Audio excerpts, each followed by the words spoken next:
warahmatullahi wabarakatuh. Kami dari kelompok 2, materi globalisasi dalam Al-Quran, akan mempresentasikan hasil diskusi kami dari video ini. Nah, di kelompok 2 ini kami beranggotakan dengan saya sendiri, Cantika Ardi Aprila, dan teman saya Ahmad Al-Nizami, Ahmad Iya Ulumuddin, dan yang terakhir Amalia Najah. Dan berikut teman-teman saya akan mempresentasikan globalisasi dalam Al-Quran. Terima kasih moderator. Di sini saya akan melanjutkan pembahasan materi. Yang pertama adalah globalisasi dalam Al-Quran.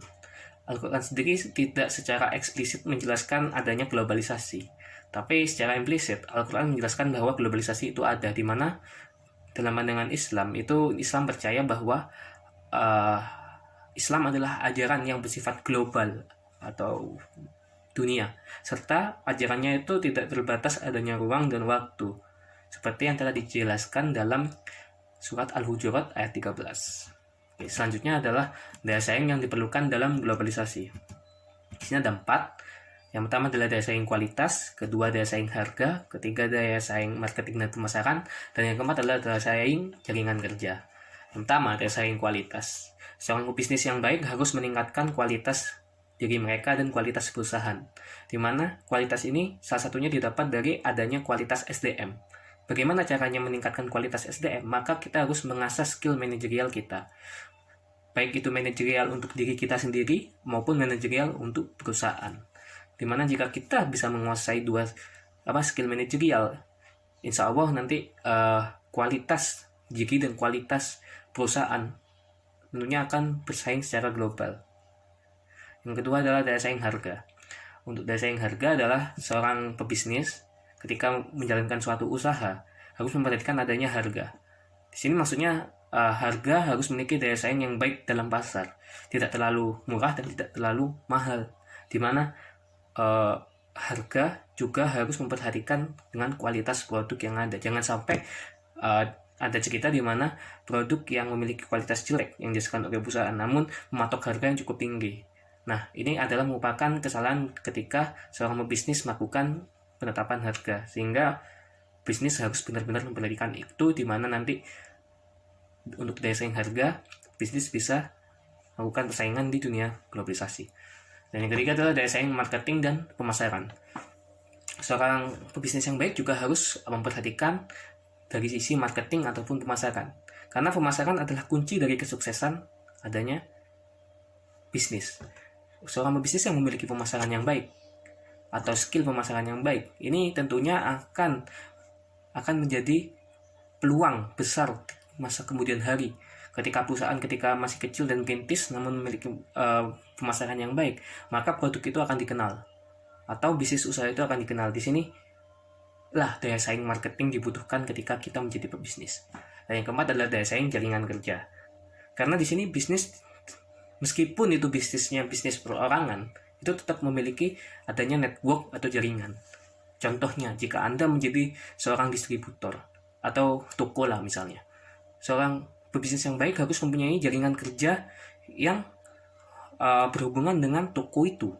Contohnya, kita harus pintar menemukan mana pemasok barang yang baik, terus yang bisa didapatkan dengan harga murah dan terjangkau, cepat, seperti itu. Kemudian kita harus benar-benar bisa menjalin kayak hubungan bisnis meskipun itu dengan lawan usaha kita. Kenapa? Karena untuk di era globalisasi saat ini, jika kita masih berpikir untuk menjalankan bisnis secara individu dan tidak memerlukan orang lain, itu rasanya susah.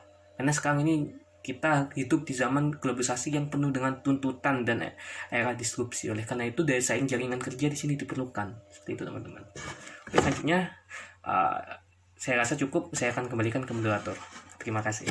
Nah, di sini ada beberapa tugas manajer agar perusahaan memiliki daya saing.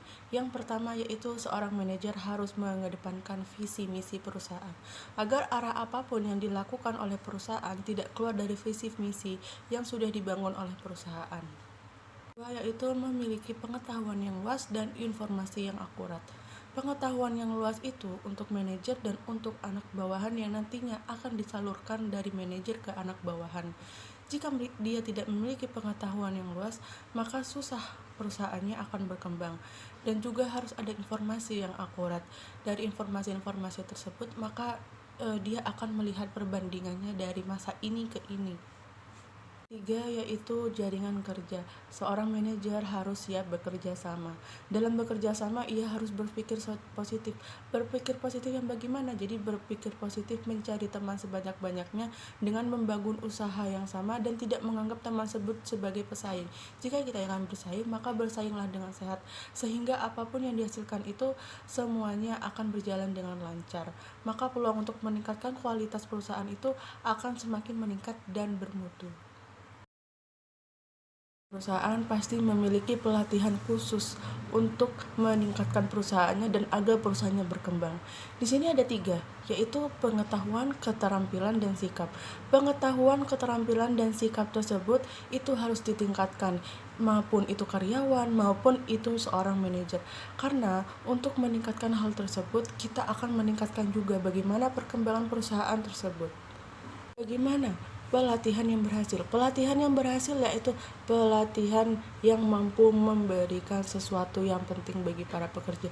Karena percuma ketika kita memiliki seorang pegawai yang terampil, pegawai yang memiliki pengetahuan yang banyak, tetapi tidak memiliki kekuatan dalam diri mereka sendiri. Oke, berikutnya akan dijelaskan oleh teman saya. Saya akan menjelaskan tentang cara Rasulullah membina sahabatnya. Yang pertama, Rasulullah menekankan bahwa perubahan itu harus berawal dari dalam diri sendiri. Sesuai dengan Quran Surat Ar-Ra'd ayat 11 yang artinya, Allah tidak akan pernah mengubah suatu kaum kecuali kaum itu sendiri yang mengubahnya. Yang kedua yaitu, Rasulullah menekankan tujuan yang hendak dicapai oleh para pegawainya. Nah, para manajer di sini harus menekankan tujuan yang hendak dicapai kepada para pegawainya. Dapat dilakukan secara berkala, misalkan secara mingguan ataupun bulanan. Tujuannya di sini untuk mengetahui peningkatan kualitas yang telah dicapai. Yang ketiga yaitu Rasulullah selalu rutin melakukan pembinaan keteladanan. Contohnya yaitu bagaimana beliau selalu berusaha meningkatkan keteladanan.